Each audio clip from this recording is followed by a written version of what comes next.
Hi friends. ఒక ఊర్లో ఓ పండితుడు ఉండేవాడు.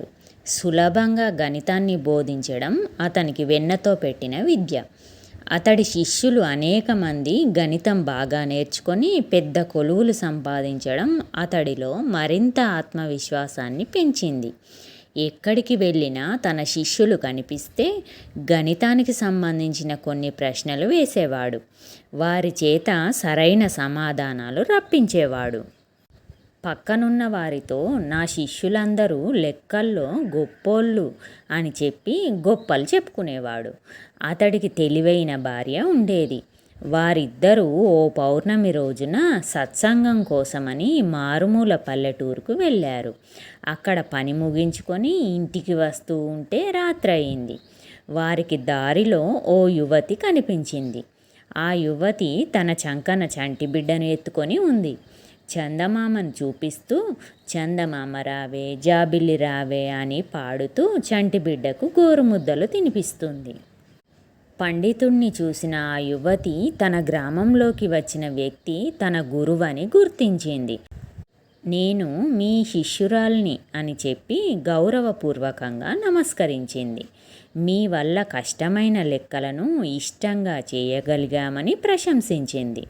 గర్వంగా భార్య వైపు చూశాడు పండితుడు.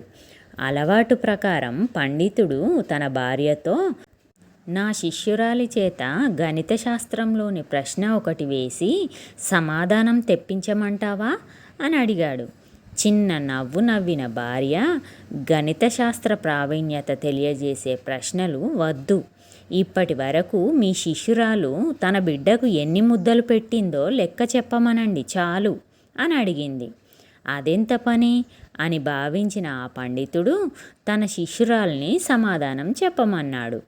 తెలియదన్నట్లుగా ఆమె అడ్డంగా తల ఊపింది. తల్లి తల ఊపడం చూసి ఏదో అర్థమైన వాడిలా బోసి నవ్వులు నవ్వాడు చంటిబిడ్డ. వెంటనే పండితుడి భార్య, బిడ్డలకి గోరుముద్దలు తినిపించే ఏ అమ్మకి లెక్కలు రావండి. ఏ తల్లి లెక్క వేసుకొని తినిపించదు. బిడ్డ ఒక ముద్ద తింటాడంటే 10 ముద్దలు పెట్టాలని చూస్తుంది తల్లి. లెక్క వేస్తే తన దిష్టే తగిలి బిడ్డ తినడం తగ్గించేస్తాడేమోనని ఆలోచిస్తుంది. ఆ తల్లి ప్రేమ ముందు ఏ లెక్కలు పనిచేయవు, ఏ లెక్కలు పనికిరావు అని వివరించింది. ఆశ్చర్యపోయాడు పండితుడు. కొద్దిసేపటికి తేరుకొని, ఏ తల్లి లెక్కలు కొలతలు వేసి బిడ్డను ప్రేమించదు. తెలిసిన లెక్కలు సైతం తల్లి ప్రేమ ముందర మాయమైపోతాయి అని గుర్తించి అక్కడి నుండి కదిలాడు ఆ పండితుడు. ఇది ఫ్రెండ్స్ ఈరోజు కథ. కథ నచ్చితే లైక్ చేయండి, కామెంట్ చేయండి, సబ్స్క్రైబ్ చేసుకోండి.